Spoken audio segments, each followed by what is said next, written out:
నమస్తే, welcome to big talk. నేను రవి. రాష్ట్ర విభజన తర్వాత తెలంగాణలో డేలాపడ్డ తెలుగుదేశం పార్టీ పూర్వ వైభవం కోసం ప్రయత్నిస్తోంది. ఏపీలో అధికారంలోకి రావడంతో టీడీపీ అధినేత చంద్రబాబు నాయుడు ఇప్పుడు తెలంగాణపై ఫోకస్ పెంచినట్లు తెలుస్తోంది. తాజాగా తెలంగాణకు చెందిన కీలక నేతలు తీగల కృష్ణారెడ్డి, మాజీ మంత్రి మల్లారెడ్డి చంద్రబాబుతో భేటీ అయ్యారు. భేటీ అనంతరం తాను టీడీపీలో చేరనున్నట్లు తీగల ప్రకటించారు. దీంతో సైకిల్ పార్టీ తెలంగాణలో పట్టు కోసం ప్రయత్నిస్తున్నట్లు తెలుస్తోంది. అధికార కాంగ్రెస్తో పాటు ప్రతిపక్ష బీఆర్ఎస్, బీజేపీలు పట్టు నిలుపుకునేందుకు ప్రయత్నిస్తున్న ప్రస్తుత సమయంలో తెలంగాణలో టీడీపీకి స్పేస్ ఉందా? సైకిల్ పార్టీకి తెలంగాణలో పూర్వవైభవం సాధ్యమేనా? ఇదే అంశాన్ని గురించి ఇవాల్టి బిగ్ టాక్లో చర్చిద్దాం.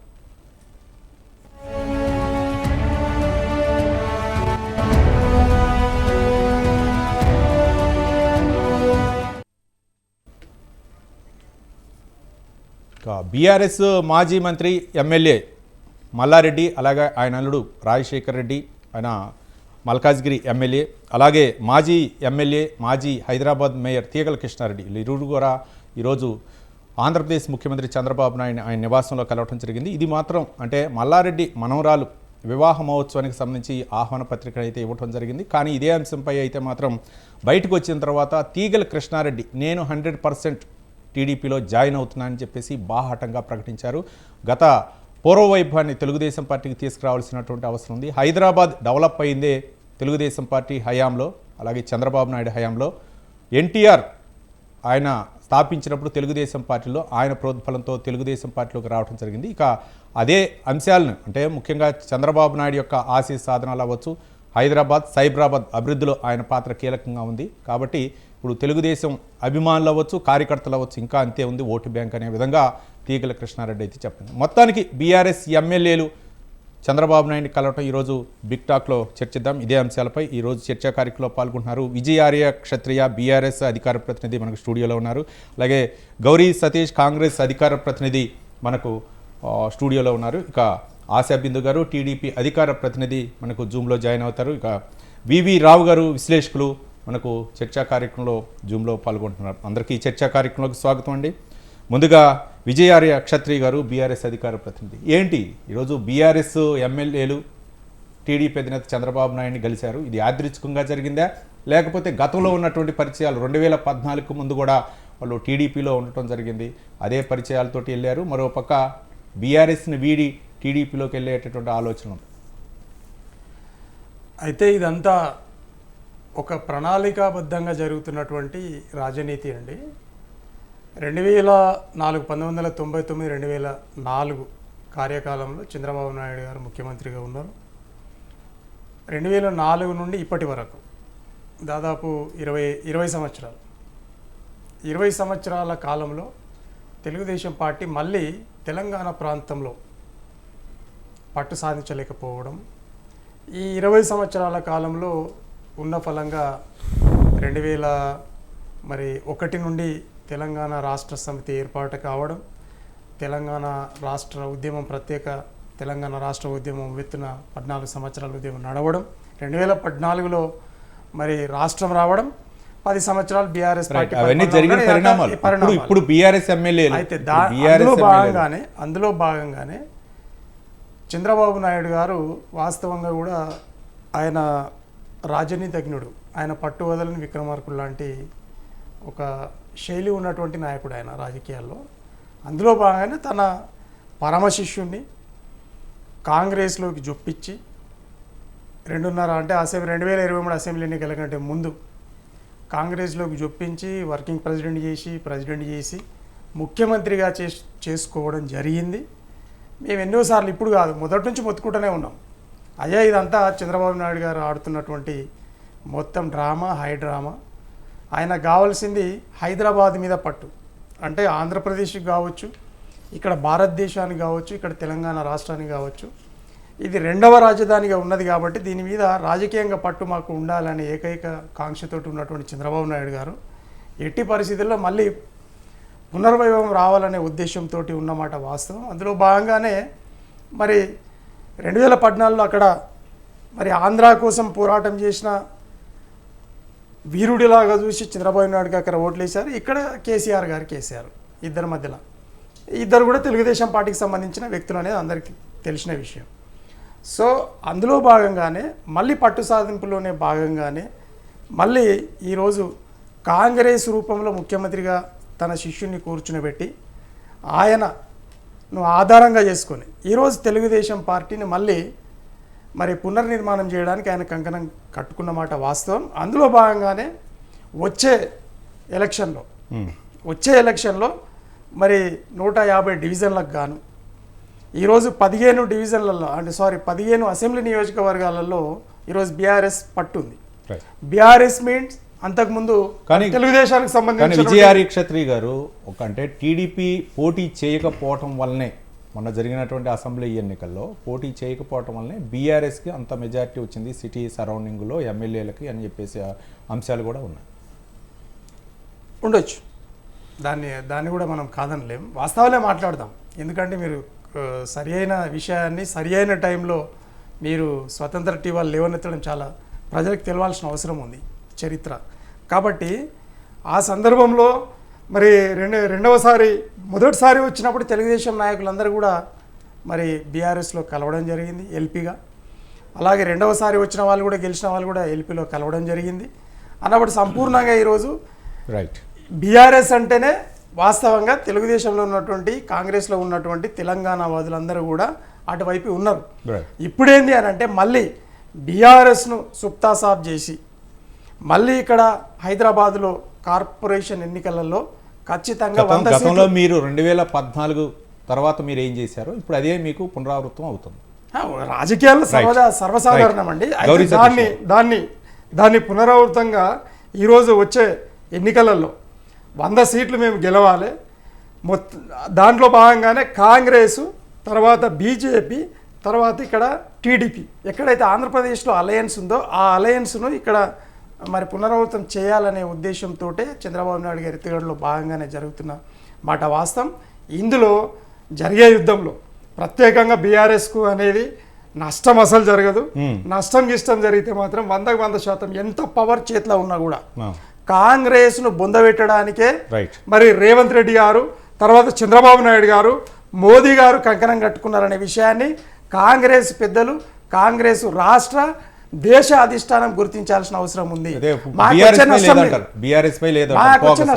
ఒక్క నిమిషం గౌరీ సతీష్ గారు, కాంగ్రెస్ అధికార ప్రతినిధి, ఏంటి అంటే ఒక పక్క కాంగ్రెస్ పూర్వ పరిచయాలు ఏవైతే ఉన్నాయో ఆ నేపథ్యంలోనే బీఆర్ఎస్ని అంతమొందించడానికి చేస్తున్నటువంటి ప్రయత్నాలు ఒక పక్క, మరో పక్క టీడీపీ ఇక్కడ పాగా వేసింది అంటే ముఖ్యంగా బీఆర్ఎస్ని ఏదైనా సరే తుది ముట్టించడానికి చేస్తున్నటువంటి ప్రయత్నాలు చెప్పేసి బీఆర్ఎస్ నాయకులు చెప్పి ఎంతవరకు వాస్తవం?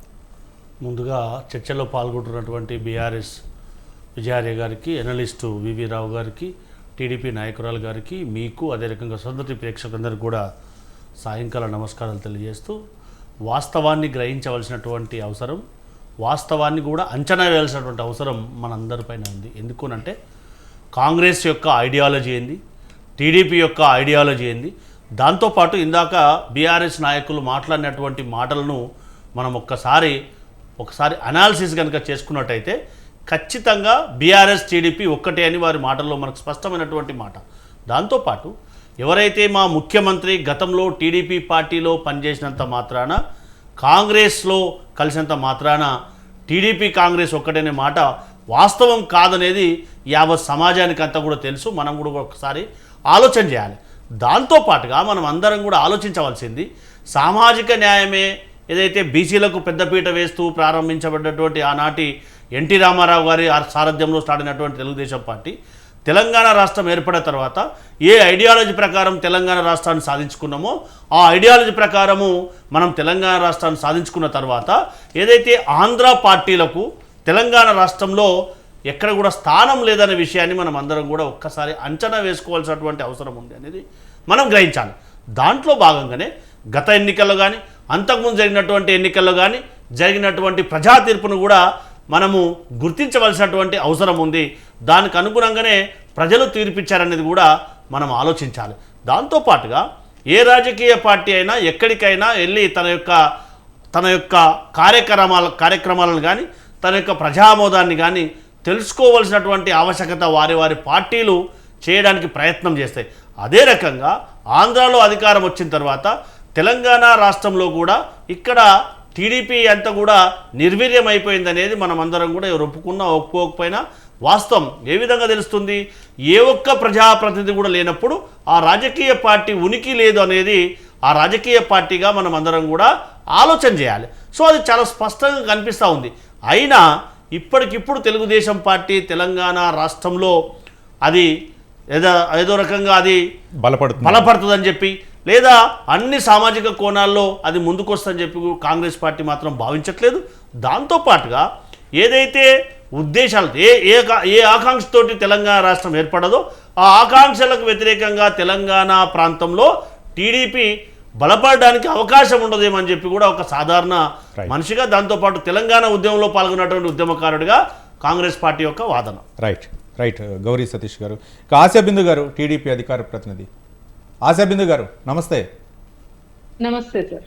ఆశాబిందు గారు, ఏంటి అంటే తెలంగాణలో టీడీపీని బలోపేతం చేసేటటువంటి ప్రయత్నంలో భాగంగానే అంటే ఒక పక్క ఆంధ్రప్రదేశ్లో 164 సీట్లు సాధించిన తర్వాత కూటమి అక్కడ అధికారంలోకి వచ్చిన తర్వాత ఇక తెలంగాణపై ఫోకస్ పెట్టారా అనేటువంటి అంశానికి ఏ విధంగా మీరు సమాధానం చెప్తారు? మరోపక్క ముఖ్యమంత్రి చంద్రబాబు నాయుడు ఈరోజు బీఆర్ఎస్ ఎమ్మెల్యేలు కలవడంపై మీరు ఎలా దాన్ని చెప్పగలరు? అందరికీ నమస్కారం అండి. ఈరోజు తెలంగాణ రాష్ట్రంలో బీఆర్ఎస్ నాయకులు కొంతమంది వెళ్ళి కలిశారు. కొంత ఎమ్మెల్యేలు, 2 ఎమ్మెల్యేలు, ఒక మాజీ ఎమ్మెల్యే, వాళ్ళు ఎవరైతే టీడీపీ నుంచి ఉన్న వాళ్ళే. సో ఈరోజు మనం ఆ డిస్కషన్ గురించి చూస్తే తెలుగుదేశం పార్టీ గురించి మాట్లాడే హక్కు కానీ అటు టీఆర్ఎస్ కానీ ఎవరికి లేదండి. ప్రతి ఒక్క పార్టీకి అటు తెలంగాణ కావచ్చు, అటు ఆంధ్ర కావచ్చు, ఎక్కడైనా కావచ్చు, నాయకులు కావాలంటే తెలుగుదేశం పార్టీ వైపే చూస్తారు. ఎటువంటి నాయకులు, అటు క్రమశిక్షణ విషయంలో కావచ్చు, కంటెంట్ విషయంలో కావచ్చు, నాయకత్వం విషయంలో కావచ్చు, ఎవరైనా కావాలి అంటే అది ఎట్లాంటి వాళ్ళైనా. మీరే ఇప్పుడు కాంగ్రెస్ వాళ్ళు కూడా మాట్లాడుతున్నారు ఉనికి గురించి కానీ ఏదైనా, నేను తర్వాత ఆ టాపిక్ గురించి మాట్లాడతాను. ఏ పార్టీలో అయినా చూడండి, మీరు మంచి స్థాయిలో ఉన్న వాళ్ళు, అటు మంత్రి శాఖలో కావచ్చు, ముఖ్యమంత్రి పదవులు, మాజీ ముఖ్యమంత్రులు ఎవరైతే ఉన్నారో ఏ పార్టీ నుంచి వచ్చారో ప్రతి ఒక్కరికి తెలిసిందే. సో తెలుగుదేశం పార్టీ అన్నది ప్రజల కోసం పుట్టిన పార్టీ, ప్రజల కోసం మాత్రమే పనిచేస్తుంది, ప్రజల కోసం గురించే ఆలోచిస్తుంది. అటు ఏ విషయమైనా సరే ఏమంటారు, సంపద సృష్టించం, అభివృద్ధి గురించి, సంక్షేమ పథకాల గురించి కానీ అది ఎక్కడైనా సరే ఒక తెలుగుదేశం పార్టీయే తీసుకురాగలదు, దాన్ని నడిపించగలదు. కుల మతాలకు అతీతంగా గొడవలు జరిగినా ఎక్కడికక్కడ దాన్ని తొక్కి పెట్టాలన్నా అది తెలుగుదేశం పార్టీ వల్ల మాత్రమే అవుతుంది. ప్రపంచ స్థాయిలో ఒక రాష్ట్రాన్ని అభివృద్ధి చేయాలన్నా తెలుగుదేశం పార్టీ నాయకత్వానికి మాత్రమే సాధ్యం. దాని తర్వాత తెలుగుదేశం పార్టీ తర్వాత వేరే ప్రభుత్వాలు వచ్చి దాన్ని మేం చేసాం అనుకోవడానికి తప్ప ఇంకా ఏది లేదు. కాబట్టి తెలుగుదేశం పార్టీ ఖచ్చితంగా పునర్వైభవం ఖచ్చితంగా సాధిస్తుంది. ఇంతకు ముందు కూడా ఆఖరికి తెలంగాణ ఆవిర్భావం తర్వాత కూడా తెలుగుదేశం పార్టీకి 14-15 ఎమ్మెల్యేలు గెలిచారు. అందరినీ టిఆర్ఎస్ పార్టీ ఏదైతే కేసీఆర్ గారు ఆంధ్ర పార్టీని ముద్ర వేసి ప్రజల్లో ఒక విషపు ఆలోచన, విషపు మొక్కని నాటగలిగారో అక్కడి నుంచి వచ్చిన నాయకుల్ని తీసుకొచ్చి అక్కడ కూర్చోబెట్టి మంత్రి పదవులు ఇచ్చారు, ఎన్నో అవకాశాలు కల్పించారు. మరి నిజంగా ప్రజలకి అదే మాట చెప్పాలి అనుకున్నప్పుడు ఆయన ఆ పని చేయకూడదు. అంటే ఆయన చేసేదంతా రాజకీయం, ఒక దురుద్దేశం, పార్టీలను తొక్కి పెట్టాలి, ఎవరు ఆశాబిందు గారు అవి గతంలో జరిగినటువంటి పరిణామాలు. మాట్లాడారు ఆశాబిందు గారు, అవి గతంలో జరిగినటువంటి పరిణామాలు. ఇప్పుడైతే మాత్రం కాంగ్రెస్ పార్టీ అధికారంలో ఉంది తెలంగాణలో, ఆంధ్రప్రదేశ్లో కూటమి అధికారంలో ఉంది. ఏంటి పార్టీని బలోపేతం చేయాలనేటువంటి ఆకాంక్ష, లేకపోతే ఏంటి ఇక్కడ తెలంగాణలో? పార్టీ బలోపేతం అన్నది ఎప్పటి నుంచో జరుగుతుందండి. కార్యకర్తలు తెలంగాణలో ఫుల్ గా ఉన్నారు. దాంట్లో మనం ఆ క్వశ్చన్ డౌటే లేదు. ప్రతి ఒక్కరు ఇప్పటికి కూడా ఎటువంటి వాళ్ళైనా ఫస్ట్ తెలుగుదేశం పార్టీ కార్యకర్త, ప్రజల్లో ప్రతి ఒక్కరు తెలుగుదేశం పార్టీకి సంబంధించిన వాళ్ళే, అభిమానించే వాళ్ళే. మీరు చూస్తే చంద్రబాబు నాయుడు గారిని గత సంవత్సరంలో అరెస్ట్ చేసినప్పుడు ప్రజలు ఎలా ఓట్ల మీద బయటకు వచ్చారు, అటు రాష్ట్రంలో అటు ఇరు రాష్ట్రాలు కాదు Right. ప్రపంచ వ్యాప్తంగా ఎలా బయటకు వచ్చి చేశారు మీరు రైట్. చూసారు. ఇక మొత్తానికి టీడీపీ తెలంగాణలో బలోపేతం అవ్వటం కోసం చేస్తున్నటువంటి ప్రయత్నాల్లో భాగంగా కొంతమందిని అయితే మాత్రం చంద్రబాబు నాయుడు రప్పించుకొని ఆయన వాళ్ళతో మాట్లాడుతున్నటువంటి విధానాలు అవ్వచ్చు, లేకపోతే కొంతమంది అయితే మాత్రం ఏదో ఒక వంకలతోటి ఆయన దగ్గరకు వెళ్ళి చేస్తున్నటువంటి ప్రయత్నాలు ఏవైతే ఉన్నాయో నిజంగా తెలంగాణపై ఫోకస్ పెట్టారనేటటువంటి అనుమానాలు అయితే మాత్రం బలపడుతున్నాయి. ఇక ఇదే అంశాలపై మనం చర్చే కార్యక్రమంలో గంగాపురం వెంకటరెడ్డి గారు బీజేపీ అధికార ప్రతినిధి మనకి లైవ్లో జాయిన్ అయ్యారు. నమస్తే. నమస్తే వెంకటరెడ్డి గారు, ఏంటి ఒక పక్క ఏమో ఆంధ్రప్రదేశ్లో కూటమి, ఇక్కడ తెలంగాణలో కూడా సేమ్ అదే కూటమి ఏర్పడే పరిస్థితులు ఉన్నాయి అనుకోవచ్చా? ఈరోజు టీడీపీ అధినేత చంద్రబాబు నాయుడు అయితే మాత్రం బీఆర్ఎస్ ఎమ్మెల్యేలు మాజీ ఎమ్మెల్యే కలిసినటువంటి అంశాలు ఏ విధంగా చూడొచ్చు అంటారు? ఇప్పుడు ఆంధ్రప్రదేశ్లో కూటమే కాదు, దేశంలో కూడా టీడీపీ మాకు కూటమి. కేంద్రంలోను ఆంధ్రప్రదేశ్లోను రెండు రాష్ట్రాల్లో కూడా మేము కలిసి ప్రభుత్వాలు ఏర్పాటు చేసినటువంటి సందర్భం ఇవాళ చూస్తున్నటువంటిది. ఒకటేంటంటే దేశంలో ఎవరైనా ఏ పార్టీ అయినా ఏ రాష్ట్రంలోనైనా పెట్టుకోవచ్చు, ఎక్కడైనా విస్తృతపరచవచ్చు, ప్రజలు ఆదరిస్తే అక్కడ కొనసాగవచ్చు. దానిలో ఏమి కట్టుబాట్లు కానీ నిబంధనలు కానీ అంబేద్కర్ రాజ్యాంగంలో స్పష్టంగా చెప్పబడినటువంటి అంశమే తప్ప దీని గురించి మనం ఏమి వ్యతిరేకించవలసినటువంటి అవసరం లేదు. పైగా గతంలో ఎన్టీ రామారావు గారు 83లో పార్టీ పెట్టినప్పుడు 20-25 సంవత్సరాల వయసు ఉన్నటువంటి వాళ్ళు చాలా మంది యువకులు టీడీపీలో జాయిన్ అయినటువంటి పరిస్థితి. ఇవాళ 40 సంవత్సరాలు అయింది. వాళ్ళు 40 సంవత్సరాలు అయినటువంటి పరిస్థితి లోపల 60-65 సంవత్సరాల్లో వయసు ఉన్నటువంటి టీడీపీ వాళ్ళు ఇవాళ గతంలో టీఆర్ఎస్ లో వాళ్ళే కీలకంగా ఉన్నారు, ఇంక్లూడింగ్ రేవంత్ రెడ్డి గారు కానివ్వండి, కేసీఆర్ గారు కానివ్వండి, లేకపోతే పోచారం శ్రీనివాస్ రెడ్డి గారు కానివ్వండి, శ్రీహరి గారు కానివ్వండి, రకరకాలుగా ఎర్రవల్లి దయాకర్ రావు వీళ్ళంతా ఎక్కడి నుంచి వచ్చిరండి? టీడీపీ క్యాడర్ నుంచి వచ్చినటువంటి వాళ్ళు. కాబట్టి కాంగ్రెస్ లో కొంతకాలం పనిచేసినారు,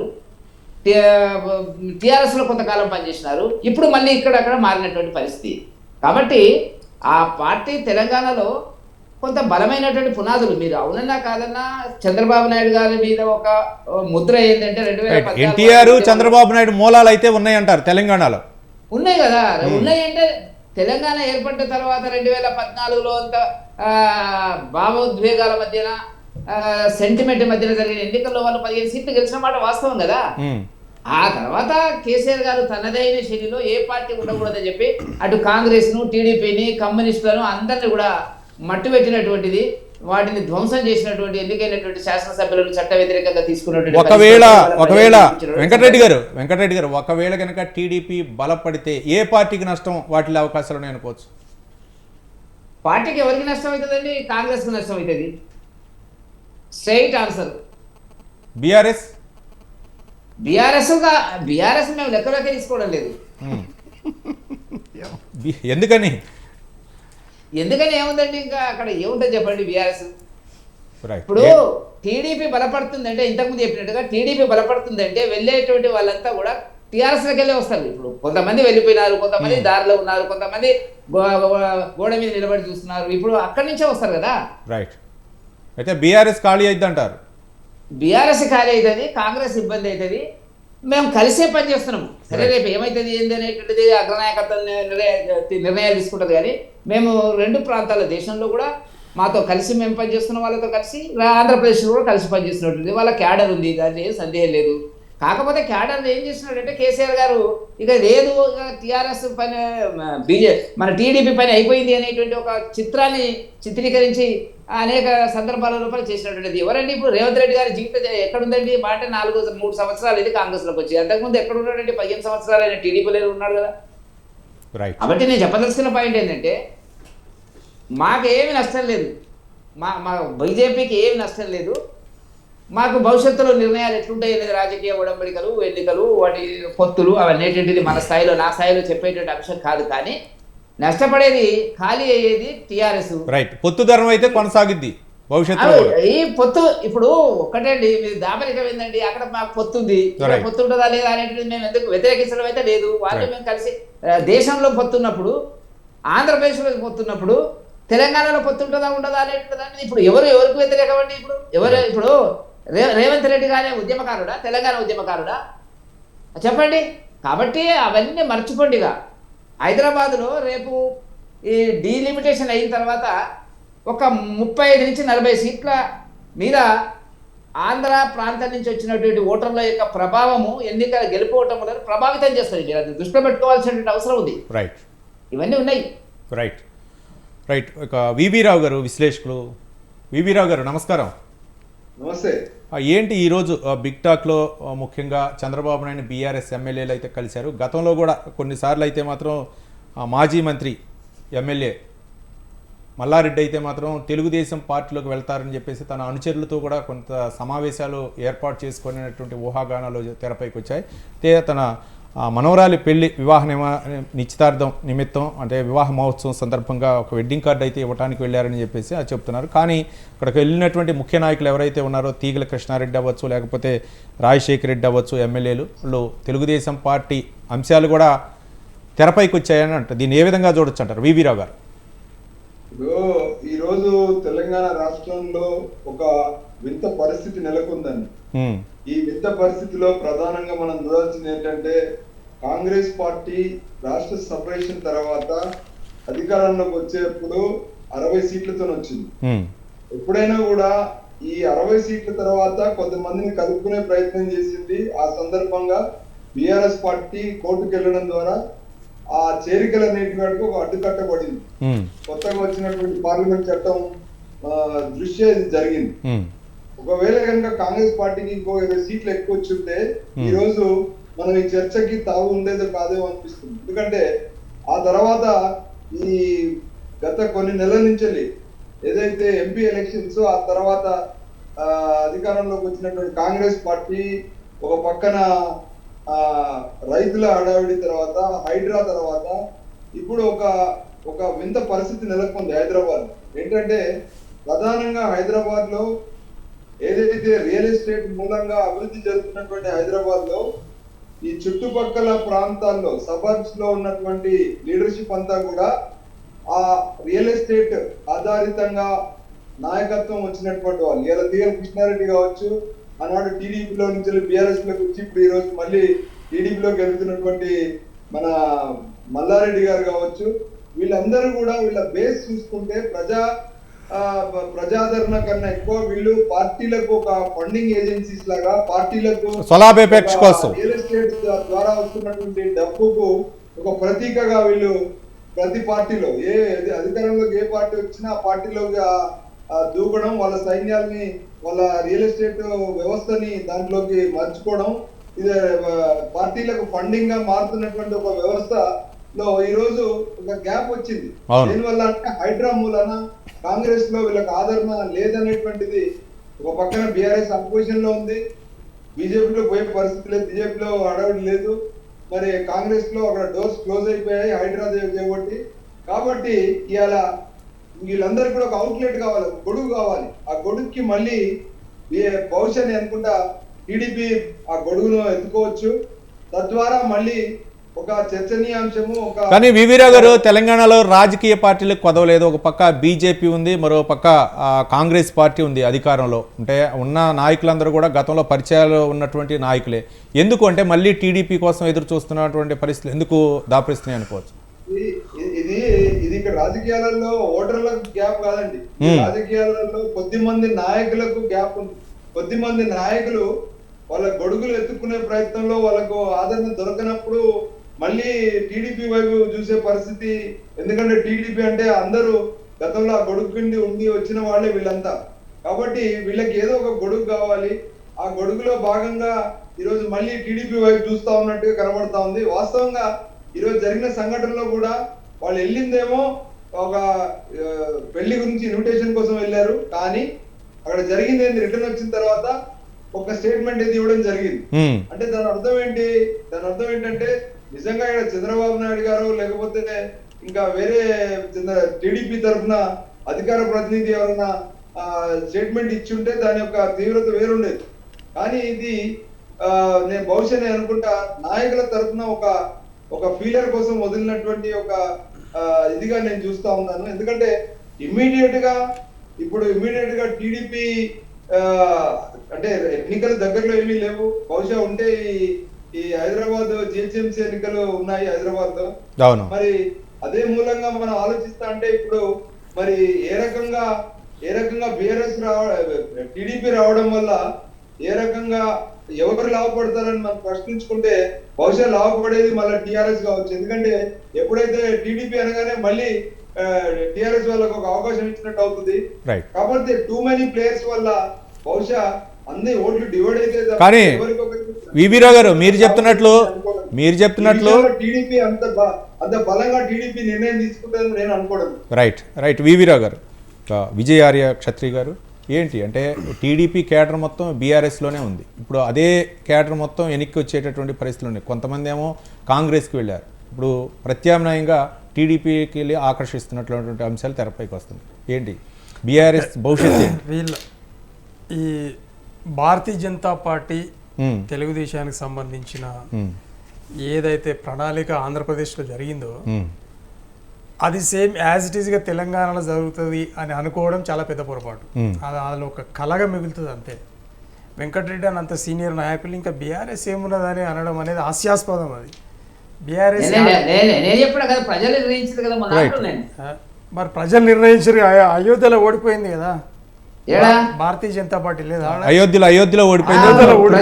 ప్రజా తీర్పును ఎప్పుడు గౌరవిస్తాం, మళ్ళీ మేము గౌరవిస్తలేమా? ఇప్పుడు గౌరవిస్తున్నారు. కానీ ఏంటి అంటే ఇందులో ఉన్నటువంటి కేడర్ మొత్తం కూడా వెళ్ళిపోతుంది. ఇక బీఆర్ఎస్ ఉనికిని కోల్పోతుందని చెప్పేసి వెంకటరెడ్డి గారు చెప్తున్నారు. బీఆర్ఎస్ అంటే ఒక విధంగా చెప్పాలంటే సెంటిమెంట్ అవ్వచ్చు, అన్ని అవ్వచ్చు, మీకున్నటువంటి అస్త్రశస్త్రాలన్నీ అయిపోయాయి అని అంటున్నారు కదా.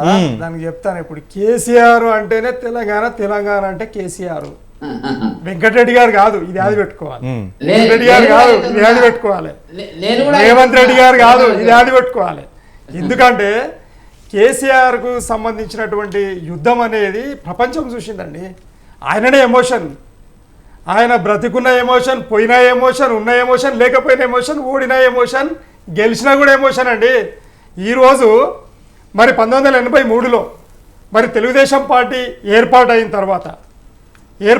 తర్వాత ఎన్టీ రామారావు గారు ఒక ఎమ్మెల్యే అభ్యర్థి, అక్కడ మెంబర్ కూడా కాదు.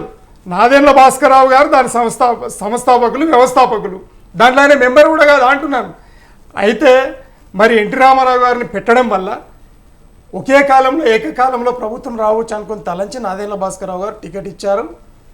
ఆయన నియ్యతతోటి నేనుండబోయి నీ వల్లనే వచ్చింది అని చెప్పి ముఖ్యమంత్రిని చేసినటువంటి ఘనత నాదెండ్ల భాస్కర్ రావు గారిది. కానీ హైజాక్ చంద్రబాబు నాయుడు గారు, యాద పెట్టుకోండి, హైజాక్ చంద్రబాబు నాయుడు గారు అక్కడ వాళ్ళిద్దరి మధ్యలో పొరపొచ్చాలు తెచ్చి ఎన్టీ రామారావు గారికి నాదెండ్ల భాస్కర్ తెచ్చి అప్పుడు జరిగినటువంటి పరిణామం ఇది తెలవాలండి. జరిగిన పరిణామాలు షార్ట్ కట్ ఎట్లా చెప్తారు? వెంకటరెడ్డి గారు అటువంటి సీనియర్ నాయకుడు అట్లా తర్వాత నేను ఇష్టం చెప్పాల్సి వస్తుంది. కాబట్టి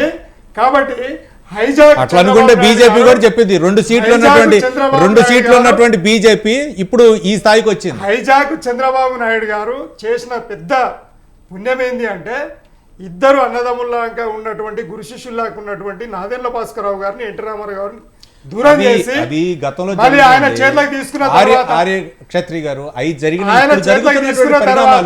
ఇప్పుడు తెలంగాణ ప్రజలందరూ కూడా తెలుగుదేశాన్ని ఆదరించి సంపూర్ణంగా తెలుగుదేశం వైపు ఉన్నారు. కాంగ్రెస్ చెర నుండి కాపాడుతారేమో అని అందులో కేసీఆర్ గారు కూడా ఉన్నారు. అయితే ఇందులో భాగంగా ఏంది అని అంటే ఇక్కడ అందరికీ జానీ దుష్మన్ ఎవరంటే కాంగ్రెస్ అన్నప్పుడు ఈరోజు దేశంలో పుట్టిన పార్టీలన్నీ కూడా కాంగ్రెస్ పార్టీ వ్యతిరేకంగా పుట్టినాయి. ఎందుకు మరి రోటీ ఏంటంటే రోటీ కపడా మకాన్ ఈ శబ్దం ఒకటి మీరు జ్ఞాపకం పెట్టుకోవాలి. అట్లనే మరి ఈ శబ్దంలో పేదరిక నిర్మూలన అనే దాన్ని ఒక ట్యాగ్ లైన్ పెట్టుకొని ఈరోజు దేశాన్ని సర్వనాశనం చేసినటువంటి కాంగ్రెస్ మీద మొత్తం పార్టీలు ఏర్పాటైనాయి. అయిన తర్వాత మన తెలుగు ప్రజల కోసం నాదెండ్ల భాస్కర్ రావు గారు కాంగ్రెస్ నుండి విడిపోయి తీసుకొని వచ్చిండు. కానీ ఇప్పుడు జరుగుతున్నది ఏంటి అని అంటే చంద్రబాబు నాయుడు గారు ఈరోజు తెలంగాణ ప్రజల ఎవరంటే ద్రోహి నంబర్ 1 ఎవరంటే చంద్రబాబు నాయుడు గారు. ఆయన ఈరోజు ఆంధ్ర విడిపోవడానికి తర్వాత తెలంగాణ రాష్ట్రం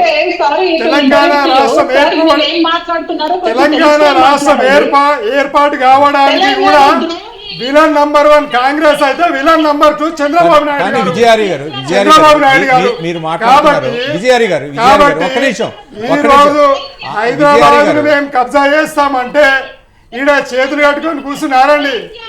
చంద్రబాబు నాయుడు గారు వచ్చి విజయారి గారు, తెలంగాణను మళ్ళా విజయారి గారు, ముఖ్యమంత్రి అవుతా అంటే ఊరుకుంటారా?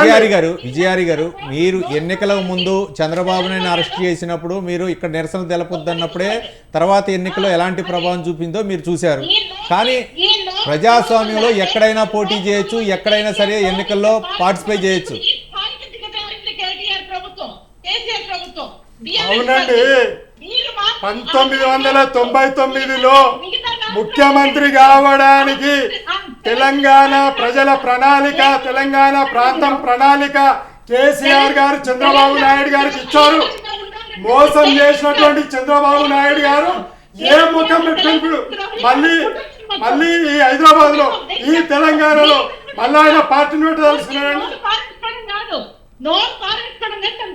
కూడా చెప్తా, మీరు ఎప్పుడైతే ఈ 7 సంవత్సరం కూడా కాదని కాంగ్రెస్ పార్టీ వచ్చాక రాజకీయాలు ఇప్పుడు ప్రభుత్వం ఏర్పాటు చేస్తే ఎన్ని రోజులైందండి కాంగ్రెస్ పార్టీ వచ్చి? మీరు చేయట్లేదు, మీరు ఏదైతే చెప్పారో అవన్నీ చేయటం లేదని చదువుతున్నారు. మీరు 10 నెలల్లో మీరు చేసింది ఎంత?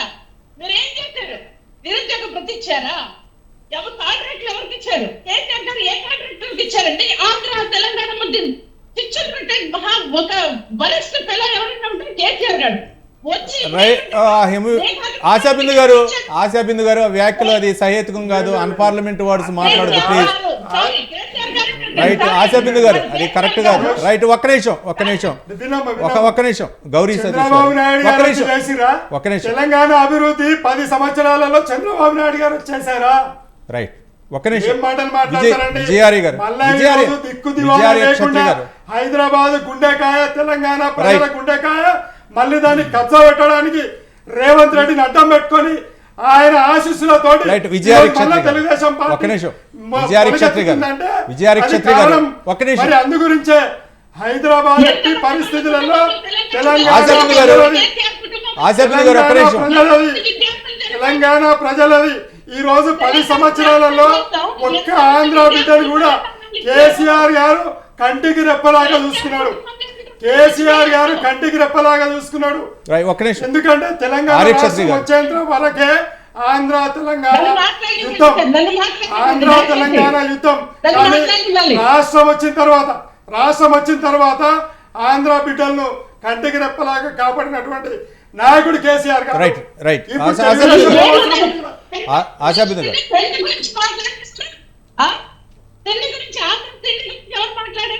ప్రజల గురించి అంత ఘోరంగా ఎవరు మాట్లాడారు? మళ్ళీ వెళ్ళి ఆంధ్రాలో పార్టీ పెడతారా? అసలు ఎట్లా, ఎవరికి సిగ్గుండాలి? ఆశాబిందు గారు అన్పార్లమెంట్ వర్డ్స్ మాట్లాడుతూ ఒక్క నిమిషం ఆశాబిందు గారు చంద్రబాబు నాయుడు రేవంత్ రెడ్డి వల్ల ఈ రోజు అశాంతి నెలకొన్నది. కుటుంబంలో ఎంతమంది చనిపోయారు? మీరు అతను క్లారిటీ ఇవ్వాలి. తర్వాత ఏమి చెప్పి వచ్చారు వీళ్ళు? ఏం హామీలు ఇచ్చి వచ్చారు? నిరుద్యోగ భృతి ఇస్తామన్నారు, ప్రతి ఇంటికి ఉద్యోగం చెప్పారు, 3 ఎకరాల దళితులకి 3 ఎకరాల పొలం. ఆశాబిందు గారు ఒక్క నిమిషం, అవన్నీ కూడా ఎన్నికల ముందు జరిగిన పరిణామాలు. 10 సంవత్సరాల అధికారంలో ఉన్నారు, ఇప్పుడైతే మాత్రం ప్రజలు తిరస్కరించారు. ఒక్క నిమిషం ఆర్యక్షత్రి గారు, ఒక్క నిమిషం గౌరీ సతీష్ గారు ఉండండి, గౌరీ సతీష్ గారు ఒక్క నిమిషం, ఆశాబిందు గారు ఒక్క నిమిషం, గౌరీ సతీష్ గారు. ఆసుపత్రులు మంచి కట్టించచ్చు, ఆ పని చేయాల.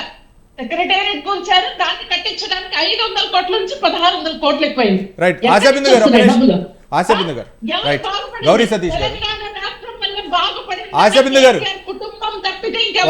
ఆ అంశాల గురించి మాట్లాడదాం. ఒక్క నిమిషం అండి, తనకు జవాబిస్తాం. అమ్మా ఆశా గారు, మేము ఎప్పుడైనా కేసీఆర్ గారు ఆంధ్రప్రదేశ్కి సంబంధించిన రాజకీయాల్లో దఖలందాజ్ చేసిర్రా? మరి తెలంగాణకు సంబంధించిన దాంట్లో ఇది అన్నదమ్ముల పంచాయతీలో మా కుటుంబంలో మళ్ళీ పెట్టడానికి చంద్రబాబు నాయుడు గారు ఎందుకు? విజయారి క్షత్రి గారు ఒక్క నిమిషం, ఆశాబిందు గారు మీరు జాతీయ పార్టీ అన్నారు. ఒక్క నిమిషం ఆశాబిందు గారు ఒక్క నిమిషం. మీరు జాతీయ పార్టీ బీఆర్ఎస్గా అవతరించింది, గతంలో టీఆర్ఎస్గా ఉంటే ఒక తెలంగాణ వరకే అన్నారు. కానీ జాతీయ పార్టీగా మిగిలినటువంటి దేశీయ నేత మిగిలినటువంటి దేశాల్లో కూడా తెలంగాణలో ఉన్నటువంటి ఏ పథకాలు అయితే ఉన్నాయో ఈ మిగిలిన రాష్ట్రాలకు కూడా ఆదర్శంగా రావాలని చెప్పేసి బీఆర్ఎస్గా పెట్టారు. ఆంధ్రప్రదేశ్ నుంచి 2-3 నాయకులను కూడా రాష్ట్ర అధ్యక్షులను కూడా నియమించారు. మరి అట్లనే తెలుగుదేశం పార్టీ కూడా జాతీయ పార్టీ అన్ని చోట్ల విస్తరించడానికి ప్రయత్నాలు జరుగుతూ ఉంటాయి. రైట్.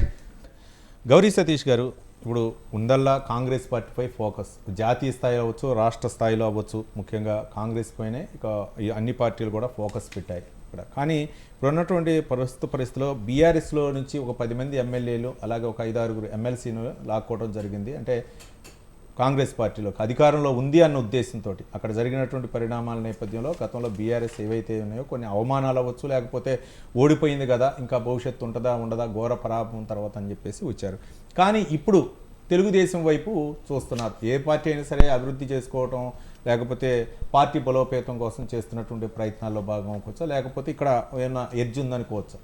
ముందుగా బీఆర్ఎస్ పార్టీ నాయకులు చేసినటువంటి నిరాధారమైనటువంటి వాస్తవాలు తెలియకుండా మాట్లాడితే కళ్ళుండి పాలు తాగినట్టు పిల్లి లెక్క భావించాల్సి వస్తుంది. ఎందుకనంటే దేశంలో పేదలకు భూములు పంచినటువంటి పార్టీ ఏది, బ్యాంకులను జాతీయం చేసినటువంటి పార్టీ ఏది, దాంతోపాటు ఎన్నో జాతీయ సంస్థలను ఏర్పాటు చేసినటువంటి పార్టీ ఏదో బీఆర్ఎస్ పార్టీ నాయకులు తెలుసుకొని మాట్లాడితే మంచిదని చెప్పి మీ ద్వారా విజ్ఞప్తి చేస్తున్నారు. దాంతోపాటుగా తెలంగాణ రాష్ట్రం ఏర్పాటైనప్పుడు గౌరవ కేసీఆర్ గారు ఇంకో ఎంపీ గారు కనీసం పార్లమెంట్లో ఉన్నటువంటి వాళ్ళు ఇప్పుడు మాట్లాడితే మంచిదా అని ఒక ప్రశ్న. దాంతోపాటు ఎప్పుడైతే ఒక రాజకీయ పార్టీగా వాళ్ళు చేస్తేనేమో ఒక రాజకీయం, ఇంకోరు చేస్తే తప్పనేది మాట్లాడడం అనేది ఒక రాజకీయ పార్టీగా సమంజసం కాదు.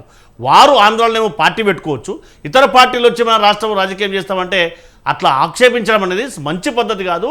అది రాజకీయాలలో సమంజసమైనటువంటి మాటలు కావనేది ఆలోచన చేయాలి. దాంతోపాటుగా ఏదైతే మాది జాతీయ పార్టీగా ఉన్నటువంటి కాంగ్రెస్ పార్టీ ఏదైతే వారు అనుకున్నటువంటి విధంగా మా ప్రజాకర్షక పథకాలు కానీ మా ప్రజాప్రభుత్వానికి వాళ్ళు ఆకర్షితులై వచ్చినటువంటి ఎమ్మెల్యేలు ఎవరైతే ఉన్నారో మా అధినాయకత్వం మా రాహుల్ గాంధీ గారు, సోనియా గాంధీ గారు కల్పించుకొని ఖచ్చితంగా మనం ఒక స్టాండ్ తీసుకున్నాం. కాబట్టి మనకి ఇక్కడ ఉన్నటువంటి ఏదైతే 65 మంది ఎమ్మెల్యేలు ఉన్నారో 65 మంది ఎమ్మెల్యేలు మనం అందరం కూడా వాళ్ళని డెవలప్ చేసుకోవాల్సిన అవసరం ఉంది. ఆయా నియోజకవర్గాలు ఆయా కార్యకర్తలకు మనోధైర్యాన్ని నింపవలసిన అవసరం ఉందని చెప్పిన తర్వాత చాలామంది ఇప్పటికి కూడా క్యూ కట్టినప్పటికి కూడా వాస్తవాన్ని మీరు గ్రహించాలి. మల్లారెడ్డి గారు కానీ మర్రి శశిధర్ రెడ్డి గారు కానీ చాలాసార్లు మా గౌరవ ముఖ్యమంత్రి గారిని, ముఖ్యమంత్రి సలహాదారుని కూడా పార్టీలో కలుస్తామంటే కూడా అక్కడ ఉన్నటువంటి స్థానిక నాయకత్వం వ్యతిరేకించడం ద్వారానే వారు టీడీపీలోకి వెళ్తున్నారనేది వాస్తవాన్ని గ్రహించాలి. అది మనం వాస్తవం అని కూడా వాళ్ళకు కూడా తెలుసు, ఎవరు సమాజానికి అంతా కూడా బాగా తెలుసు. సో వారు గతం ప్రభుత్వంలో వారు చేసినటువంటి కొన్ని ఆరోపణలు రావచ్చు, లేకపోతే మూసీ రివర్ ఫ్రంట్ ఏదైతే ఉందో దాని యొక్క సుందరీకరణలో భాగంగా ఇప్పుడు ఆగిపోయారు, చాలా మందికి వ్యతిరేకత రావడంతో ఆగిపోయారు అనేటువంటి ఆరోపణలు కూడా ఉన్నాయి. అది పూర్తిగా అసంబద్ధము, అవాస్తవం. ఎందుకు అనంటే ఏదైతే మల్లారెడ్డి గారి కాలేజ్ కానీ మిగతా ఆయా విద్యా సంస్థల వారు ఏవైతే ఉన్నాయో ఎఫ్టీఎల్లో ఉన్నటువంటి దాఖలాలు కానీ వారు భూ కబ్జాలకు పాల్పడి వచ్చినటువంటి ఆరోపణల కారణంగా అక్కడ జరిగినటువంటి లీగల్ ఇష్యూస్లో కూడా వారు చాలా సందర్భాల్లో వచ్చి మేము పార్టీలు చేద్దామంటే కూడా వారు మా పార్టీ వాళ్ళు యాక్సెప్ట్ చేయలేదు. సో అక్కడ స్థానికంగా పోటీ చేసినటువంటి అభ్యర్థులు కానీ పార్లమెంట్ స్థాయిలో పోటీ చేసిన ఉన్నటువంటి అభ్యర్థులందరి యొక్క కోరిక మేరకు దాంతోపాటు హైడ్రా విషయంలో ఖచ్చితంగా హైదరాబాద్ అంటే లేక్స్ అండ్ రివర్స్ వాటన్నిటిని కూడా ప్రొటెక్ట్ చేయవలసినటువంటి బాధ్యత ఏదైనా ప్రభుత్వం మీద ఉంది. వాటిని సంరక్షించడంలో భాగంగా మాత్రమే ఎక్కడైతే లేక్స్ అన్ని కూడా ఆక్రమణకు గురవుతున్నాయో వాటిని కాపాడి రాబోయే తరాలకు అందించాలనే ఉద్దేశంతో మా ప్రజాప్రభుత్వం పనిచేస్తూ ఉంది. ఏదైతే మూసీ సుందరీకరణ ఏదైతే ఉందో నార్సింగ్ నుంచి నాగోల్ వరకు 56 కిలోమీటర్ల మేర దాన్ని సుందరీకరణ చేసి ఆ ప్రాంతాల్లో ఉన్నటువంటి వారందరూ కూడా పునరావాసం కల్పిస్తూ వారికి కూడా నష్టపరిహారం కల్పించడానికి మా ప్రభుత్వం శాయశక్తులా పనిచేస్తూ ఉంది. దాన్ని వ్యతిరేకంగా కొండంతలు గోరంతలు చేస్తూ ఒక పెద్ద ప్రాజెక్ట్ చేపట్టినప్పుడు చిన్న చిన్న ఏమన్నా ఉంటే ప్రతిపక్ష పార్టీలుగా వాటిని సూచన సలహాలు ఇవ్వాల్సింది పోయి దాన్ని గోరంతలను కొండంతలు చేసి ప్రేరేపిస్తూ ప్రజలు రెచ్చగొట్టే విధంగా ప్రజలు దాన్ని చూస్తారు. కాబట్టి అది ప్రజలు కదా అల్టిమేట్గా నిర్ణయించాల్సింది అనేది మనం అందరం కూడా ఆలోచన చేయాలి. రైట్. ఆశాబిందు గారు ఒక్క నిమిషం, ఒక విజయ్ ఆర్య గారు ఆశాబిందు గారు వెళ్ళిన తర్వాత మీ దగ్గరకు వస్తారు. ఆశాబిందు గారు ఏంటి ఇన్ని సంవత్సరాల తర్వాత దాదాపు 10 సంవత్సరాల తర్వాత తెలంగాణ టీడీపీపై ఫోకస్ పెట్టింది. గత ఎన్నికల్లో 2023 జరిగినటువంటి తెలంగాణ అసెంబ్లీ ఎన్నికల్లో అసలు పోటీ చేయకపోవడం కూడా ఇవన్నీ కూడా విమర్శలకు తావిస్తుంది. వీటన్నిటికి కూడా ప్రధానంగా చంద్రబాబు నాయుడే, పార్టీ అధినేత చంద్రబాబు నాయుడే దీనికి కారణం, పార్టీ వెనకబడిపోవటానికి గల కారణం అనేటటువంటి విమర్శలు కూడా వినిపిస్తున్నాయి. దీనికి ఏం సమాధానం చెప్తారు?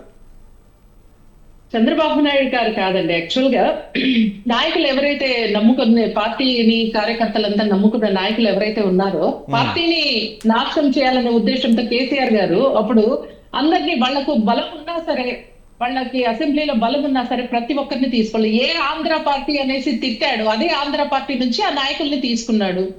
వాళ్ళని మంత్రిత్వ శాఖలు ఇచ్చారు. ఎందుకంటే నాకు తెలిసి వాళ్ళకు కూడా తెలివి లేదేమో, కేసీఆర్ గారికి కానీ ఇంకెవరికైనా వాళ్లకు పరిపాలన చేత కాకుండా మరి ఏంటో టీడీపీ నుంచి వచ్చిన వాళ్ళని తీసుకోవాలి. సో ఇది ఉద్దేశం అన్నమాట. సో మనకు ప్రతి దానికి ఇప్పుడు తెలుగుదేశం పార్టీ కొంచెం ఎలక్షన్స్ రాగానే మళ్ళీ అది పైకి వస్తుందనే ఉద్దేశంతోనే ప్రతిసారి ప్రాంతాల మధ్య చిచ్చు పెట్టి మాత్రమే ఈ మాటలు మాత్రమే మాట్లాడతారు తప్పితే ఇంకేది ఆయన మాట్లాడు. హైదరాబాద్ అన్నది ఖచ్చితంగా చంద్రబాబు నాయుడు గారు సాధించిన విజయం. ప్రతి ఒక్కరికి ఇక్కడ ప్రపంచ వ్యాప్తంగా ఒక ప్రపంచ పటంలో హైదరాబాద్ అనే ఒక పేరుని తీసుకొచ్చింది ఆయన. దాని ద్వారా ఎన్నో లక్షల మంది ఉద్యోగాలు సాధించారు, ఇప్పటికీ బయటికి వెళ్తూనే ఉన్నారు. సో దీనికి ఒక బ్రాండ్ ఇమేజ్ తీసుకొచ్చింది హైదరాబాద్, సికింద్రాబాద్ తీసుకొచ్చింది చంద్రబాబు నాయుడు గారు. రైట్, విజయారి గారు మేము వస్తాను మీ దగ్గరకు వస్తాను. ఒక్క నిమిషం సార్, ఒక్క నిమిషం, ఐ ఫినిష్ ఇట్. సో ఇప్పుడు ఇందాక మీరు ఆయన అన్నారు ఎందుకు వస్తుంది తెలంగాణలో అని, మీరే మళ్ళీ దానికి క్వశ్చన్ కూడా చేశారు. టిఆర్ఎస్ నుంచి బిఆర్ఎస్ గా మార్చుకొని ఇక్కడ రైతులను కూడా వదిలేసి మహారాష్ట్రలో ఉన్న రైతులు ఎవరైతే నష్టపోయారో వాళ్ళకి వెళ్ళి డబ్బులు ఇవ్వడానికి ఈయన దగ్గర ఉంది, కానీ ఇక్కడ రైతులకు ఇవ్వడానికి చేత కాదు. ఇప్పుడు ఏదైతే ఉన్నారో 10 లక్షలు ఇవ్వాలి, 5 లక్షలు ఇవ్వాలి, రైతులు వరదలు వచ్చినప్పుడు అనేసి కాంగ్రెస్ ప్రభుత్వానికి ఇదే బిఆర్ఎస్ వాళ్ళు క్వశ్చన్ చేస్తున్నారు. గతంలో ఎలక్షన్స్ వచ్చినప్పుడు స్థానిక సంస్థలు కావచ్చు, ఏ ఎలక్షన్స్ వచ్చినా ఎలక్షన్స్ అవనియండి మీ అకౌంట్లలో 10,000 వేస్తామన్నారు, ముఫ్తి 10,000. ఆ 10,000 కూడా వేయలేకపోయారు. ఎలా రోడ్ల మీద వచ్చి వెళ్ళాడు. మాట్లాడదాం వాటి గురించి. విజయారి క్షత్రి గారు,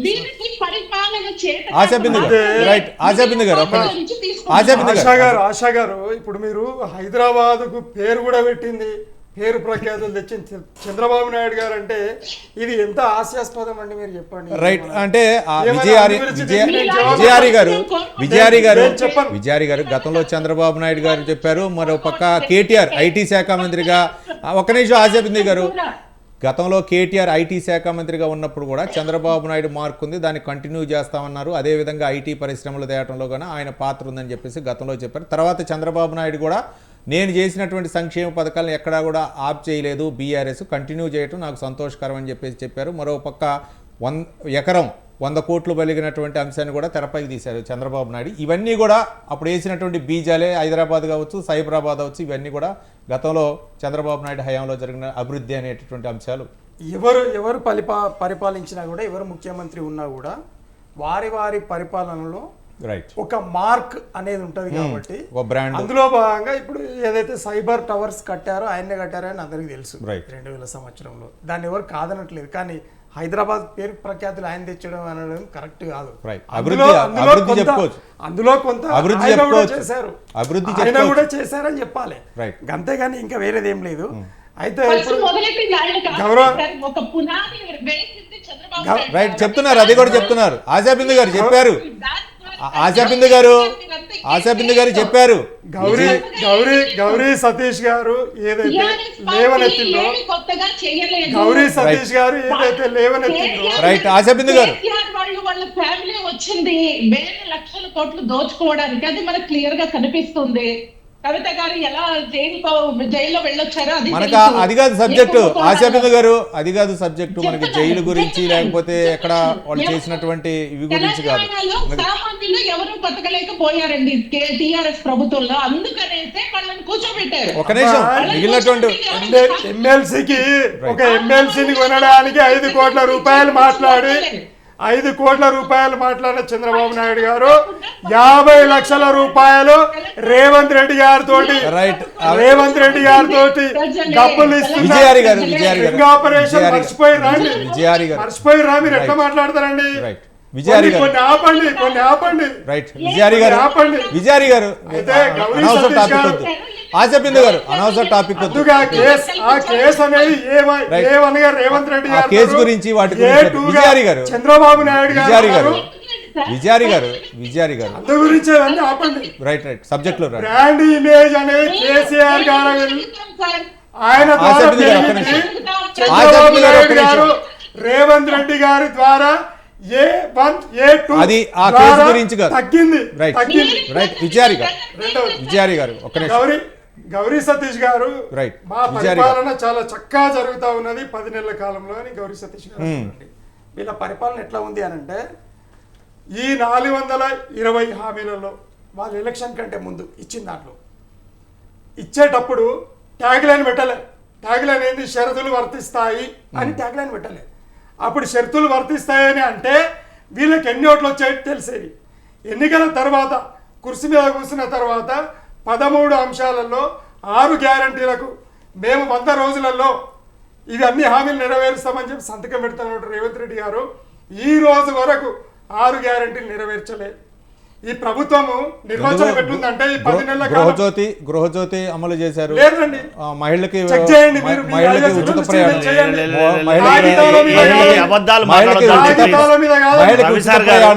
మహిళకి ఉచిత ప్రయాణం 2 లక్షల రూపాయల రుణమాఫీ ఇవన్నీ వాస్తవంగా మీరు చేసినేమో.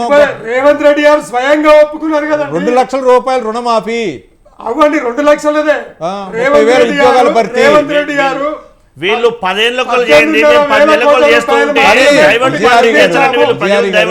చేశారు. కానీ విజయారి గారు నిరుద్యోగులకి ఇచ్చేసి ఉస్మానియా యూనివర్సిటీలో వెళ్ళలేని పరిస్థితి బీఆర్ఎస్ నాయకులు. కనీసం 6,000 కోట్ల రూపాయల ఫీజు రియంబర్స్మెంట్ ఇప్పటిదాకా 2.5 సంవత్సరాల కోలే పెండింగ్ పెట్టింది వీళ్ళ కాదా? వెంకటరెడ్డి గారు అబద్ధాలు మాట్లాడతారు. ఈ రోజే 15 కోట్లు రిలీజ్ చేసినాం. నేను మాట్లాడతా. ఇప్పుడు అబద్ధాలు మాట్లాడద్దు కదా. పరిపాలన ఎట్లా ఉందంటే కూల్చివేతలు, నరికివేతలు, రైట్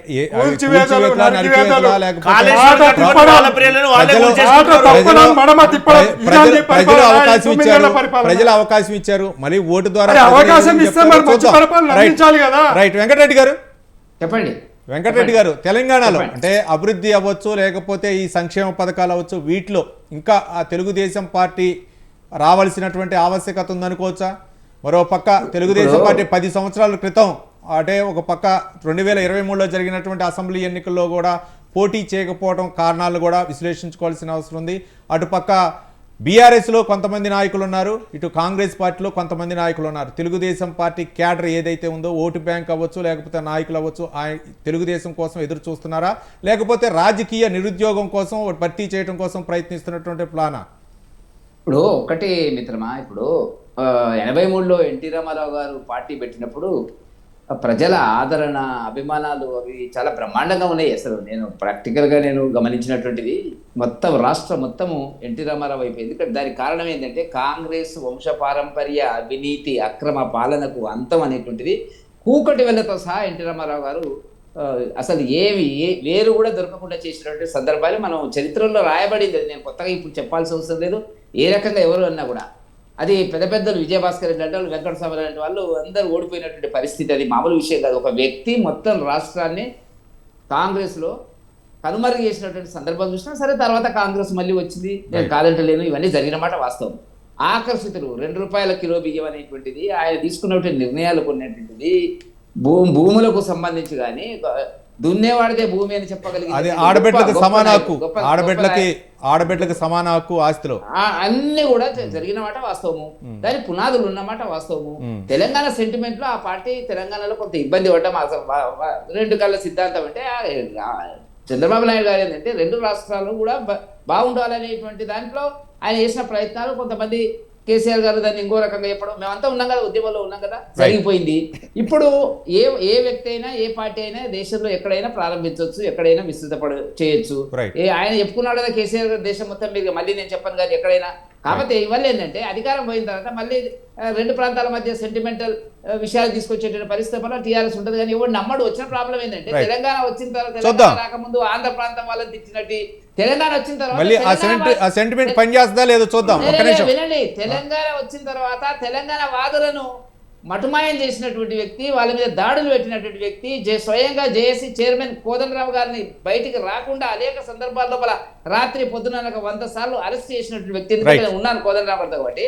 వాళ్ళు ఇవాళ మాట్లాడుతున్నారు ఆంధ్ర తెలంగాణ సెంటిమెంట్ అని మాట్లాడేటువంటి పరిస్థితి ఎక్కడ వస్తుంది? రైట్ వెంకటరెడ్డి గారు, బీఆర్ఎస్ నాయకులు వెంకటరెడ్డి వివి రావు గారు, వివి రావు గారు. కాబట్టి ఏ పార్టీ అయినా ఏ ప్రాంతంలో అయినా ప్రారంభించవచ్చు, కార్యక్రమాలు చేయొచ్చు. అది దేశంలో రాజ్యాంగాల్లో రాసింది. ఇప్పుడు అవన్నీ సెంటిమెంటల్ సమస్యలు ఉండవు.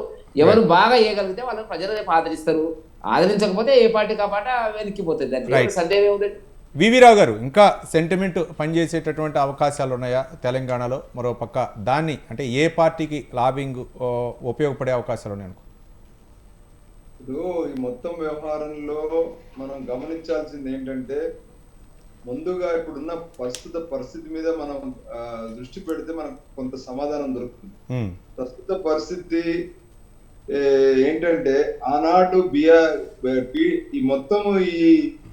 ఈ మొత్తం వివాదంలో మూలంగా కాంగ్రెస్ పార్టీ ఏం ఆలోచిస్తుంది, ఏం ఆలోచించి ఇప్పుడు ఈ హైడ్రా నిర్ణయం తీసుకుంది అనేది మనం అందరం ఒకసారి గ్రహిస్తే కొంతవరకు సమాధానం దొరుకుతుంది. ఏం ఆలోచిస్తుందంటే, ఆనాడు ఎన్టీ రామారావు గారు వచ్చిన తర్వాత ప్రధానంగా ఎప్పుడైతే టీడీపీ చంద్రబాబు నాయుడు గారి హయాంలోకి వెళ్ళిందో అప్పటి నుండి హైదరాబాద్ అనేది రియల్ ఎస్టేట్ పరంగా గ్రో అయింది. రియల్ ఎస్టేట్ పరంగా గ్రో అయిన తర్వాత కొత్త నాయకత్వానికి విపరీతమైనటువంటి ఆదరణ వచ్చింది. ఇవాళ టీడీపీలో ఉన్న నాయకత్వమే మిగతా అన్ని పార్టీలలో, ఒక పక్కన కాంగ్రెస్ కాకుండా ఉన్న నాయకత్వం ఎవరైతే ఉన్నారో టీడీపీలో ఎదిగినటువంటి నాయకత్వం అంతా కూడా ఇవాళ హైదరాబాద్ చుట్టుపక్కల ఉన్నటువంటి అన్ని ప్రాంతాల రియల్ ఎస్టేట్ లో సంబంధాలు ఉన్నటువంటి వ్యక్తులు. ఆ వ్యక్తులే తర్వాత బీఆర్ఎస్ లోకి వచ్చారు, తర్వాత బీజేపీలోకి వచ్చారు, తర్వాత ఇప్పుడు కాంగ్రెస్ అన్ని పార్టీల్లో ఉన్నారు, బీఆర్ఎస్ లోకి వచ్చారు. కానీ ఇప్పుడు కాంగ్రెస్ ఏం ఆలోచిస్తుందంటే, మరి ఆ నాయకత్వాన్ని దెబ్బ కొట్టాలంటే ఈ హైడ్రానే మూలం అనేటువంటి ఒక పందా తీసుకున్నట్టుగా కనబడతా ఉంది. దీని ద్వారా మళ్ళీ ఆ నాయకత్వాలను కొంత డిస్టెన్స్ గా పెట్టి కాంగ్రెస్ ను మళ్ళీ పుంజుకునే ప్రయత్నం జరుగుతుందా అని ఒక ప్రశ్నకు మనం సమాధానం ఎత్తుక్కుంటే కొంత మనకి ఇప్పుడు ఉన్న సందర్భానికి మనం కనెక్ట్ అవుతాం.